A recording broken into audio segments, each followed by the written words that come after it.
Kia ora from Aotearoa. It's Poppy speaking, and I'm just speaking about the current ninth wave energies, and might just give it a little bit of a break for a little while after this one. But we're just today, right now, we are in the wind TRECENA, and then tomorrow we have a full moon eclipse. So welcome to the wind, the breath of life, in spirit oration. Honesty and honestly expressing ourselves is the theme of this TRECENA. At this time, the energy is extremely intense, and we're each transforming what is not of love. Energy is energy, and whatever its frequency, it can be transformed into energy that rises in frequency, liberates and produces the healing that helps give us the uplift to fly like an eagle above any chaos below. So I have had blind spots, and it has been pointed out to me where I am in contradiction. Perhaps there's a few, but one is that I love humanity, but I still have a great deal of trouble trusting people.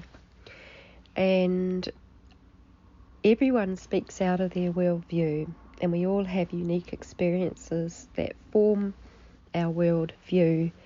So what has been informing my worldview is really the need for the change that's really going to stop the hurting in the ritualistic killing of children, which is at the bottom of the banking system, and something I know about firsthand, and that's really informed my worldview. So I've come across probably quite strongly, and even feeling urgent, that we've got to take care of this as humanity. And it's been probably one of the greatest motivations I've had, I guess. And it's connected me back, because it's been part of my life process.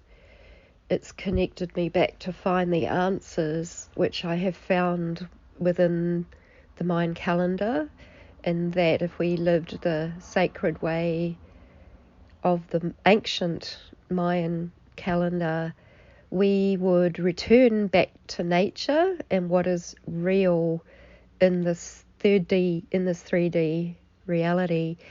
So many of us are still very, well, I have a lot of trouble with the money system, and what is real. I guess it's about looking at, well, what is real, because striving and working and forming businesses that are based on the energy of death of children, and pure souls, I cannot reconcile. So I've been probably way ahead of myself in trying to tune into a future which I see, which is when we're through, but it's still a future, and I think I've been living and going to that future more as a way to look after myself, having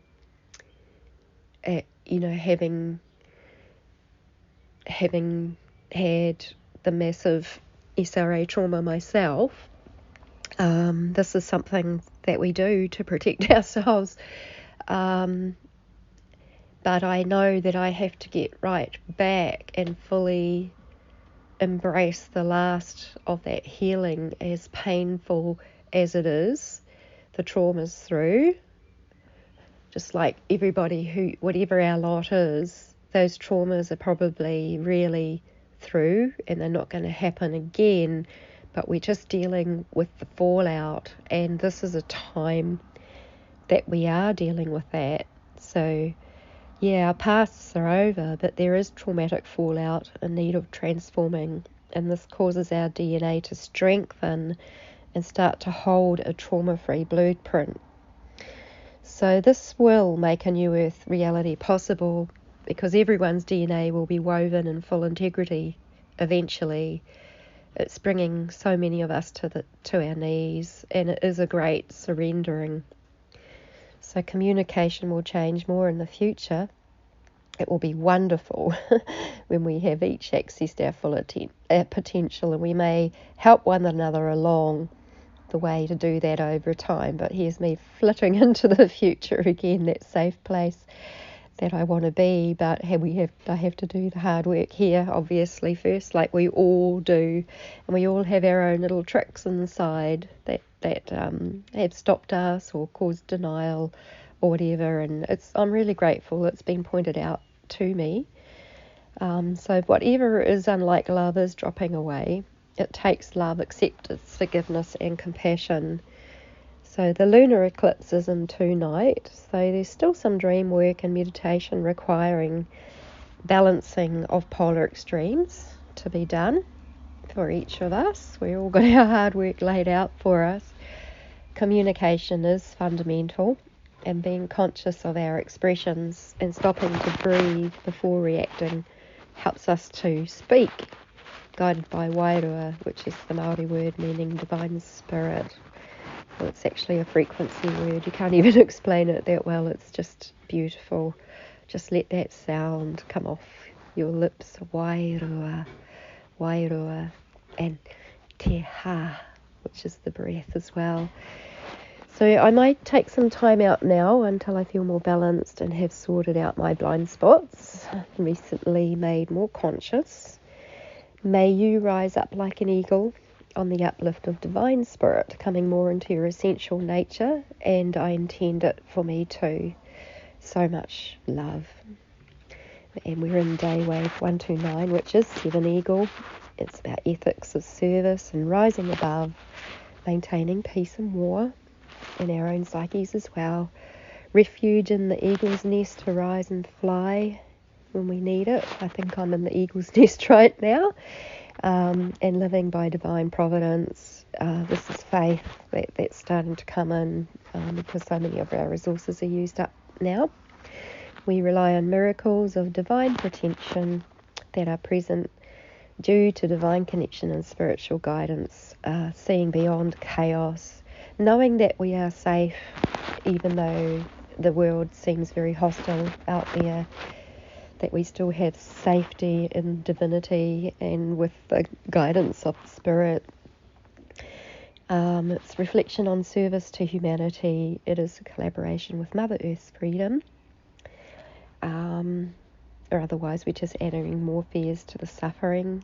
So it's really a time to avoid entanglements that keep us down. I am really feeling I need to have time off the internet. I just feel that the AI is getting too much at the moment, and it's just part of me looking after myself.